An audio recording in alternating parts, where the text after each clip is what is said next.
आता आपल्या आवडत्या मालिकेचे संपूर्ण भाग मालिका प्रसारित झाल्यानंतर लगेचच पाहू शकता फक्त सन नेक्स्ट वर. भारतातील प्रेक्षकांसाठी मोफत सेवा. मणी बोल, काय काम आहे? घ्या मणी आला बायकोच्या बाजूने जाब विचारायला. आता ह्याला स्पष्टीकरण द्यायची वेळ आली आहे का माझ्यावर? साहेब, मला तुमच्याशी महत्वाचं बोलायचंय.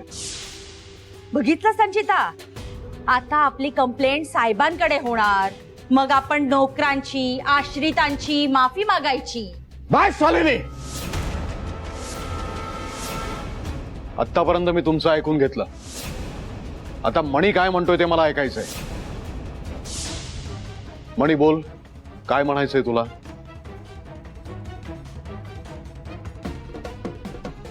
ठीक आहे, माझ्या रूम मध्ये बोलूया आपण.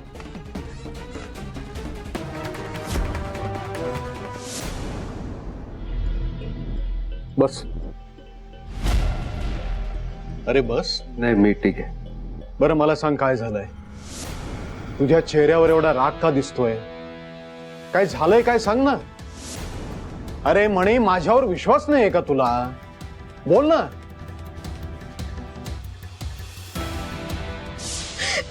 त्यांच्या सगळ्या मैत्रिणी मला खूप वाईट साईड बोलल्या. साहेब,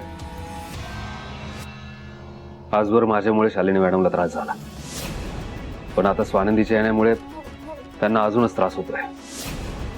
मला असं वाटतंय, आमच्यामुळे जर इथे राहणाऱ्या लोकांना त्रास होत असेल तर आम्ही इथून गेलेलंच बरं. अरे म्हणे, काय बोलतोयस तू? हे घर सोडून जाण्याची गोष्ट का करतोयस तू?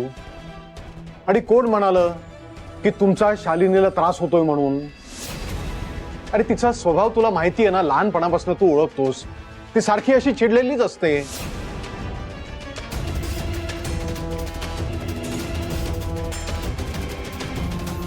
बोल, काय झालंय? माझ्याकडे बघ आणि सांग मला.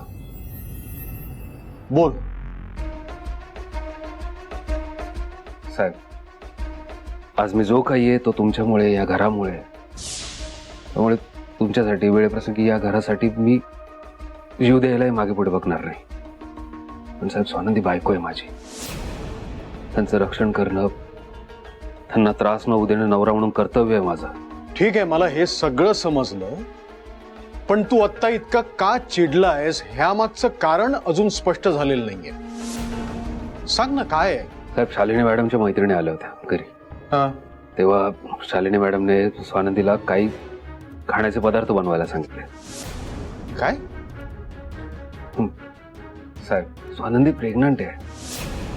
पण ठीक आहे, स्वानंदी या घराला आपलं मानते, इथल्या लोकांना आपलं मानते, त्या तयारही झाल्या. त्या शालिनी मॅडम त्यांच्या मैत्रिणी स्वानंदीला बोलत असेल तर वाईट साईड बोलल्या. बरं, त्यांनाच नाही बोलल्या, पोटातल्या त्यांच्या होणाऱ्या बाळाला सुद्धा बोलल्या. आणि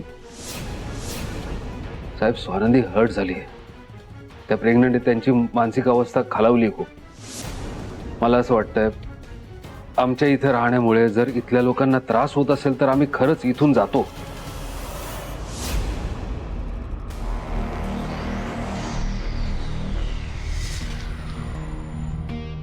शालिनी, शालिनी, वरती या. शालिनी, काय झालं? मला उडत नाही येत आहेत. चालत यायला जेवढा वेळ लागतो तेवढा लागणारच. ओरडायला काय झालं माझ्या नावाने एवढं?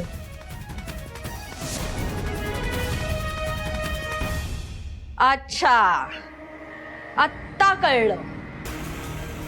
ह्याने कान भरले वाटतं तुमचे. शालिनी, हे काय तुमचं वागणं? स्वानंदी प्रेग्नंट आहे हे माहिती असूनही तुम्ही तुमच्या मैत्रिणींसाठी तिला स्वयंपाक करायला सांगितलं का? घरातले नोकर स्वयंपाकी मेलेत का सगळे? आणि तिला आणि तिच्या होणाऱ्या बाळाला तुमच्या मैत्रिणी वाईट साईड बोलल्या, अपमान केला तिचा, तरी सुद्धा तुम्ही काही बोलला नाहीत. घ्या, म्हणजे आता मणी स्वानंदीसाठी तुम्ही मला बोलणार? हे बघा शालिनी, कोणाचीही चूक असो मी बोलणारच. मग ते मणी असो, स्वानंदी असो किंवा तुम्ही. अच्छा, म्हणजे हे दोघे आणि मी सारखी आहे का? देवा, काय दिवस दाखवतोयस तू? पोते नाहीत की किंमत सुद्धा नाही राहिली माझी या घरात. मला शालिनी सरपोतदारला जाब विचारताय. आरोपीच्या पिंजऱ्यात उभं केलं जातंय. हे बघा शालिनी, यापुढे तुमच्या कोणत्याही मैत्रिणीने स्वानंदी किंवा तिच्या बाळाचा अपमान केल्याचं जर माझ्या कानावर आलं ना, तर त्या मैत्रिणीचं या घरामध्ये येणं बंद. करा, खुशाल करा. खात्री आहे मला, एक दिवस माझा जगणंच बंद कराल तुम्ही या घरात. हे म्हणी झालं समाधान? भरल्या घरात आग लावून झालं ना समाधान?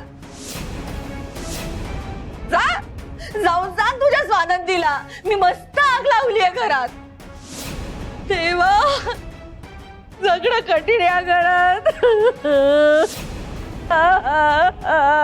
तुमच्याशी बोलण्यात ना काही अर्थ नाहीये. मणी, स्वानंदी कुठे? आउट हाऊस मध्ये आहे? चल, मला तिच्याशी बोलायचंय. चल.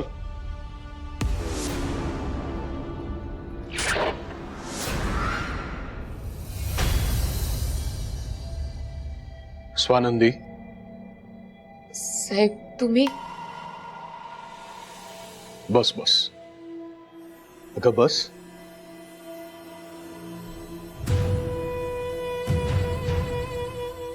मी तुलाच भेटायला आलोय.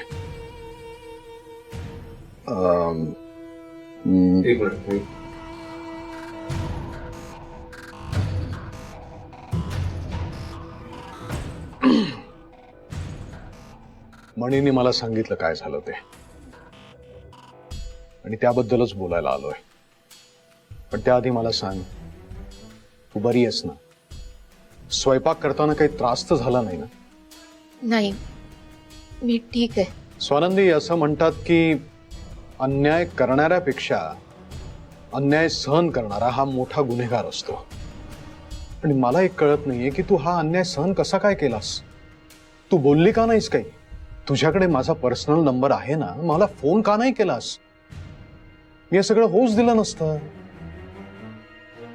आणि तुला काय वाटलं, शांतपणे अन्याय सहन करणं हे अभिमानास्पद आहे का, कौतुकास्पद आहे का?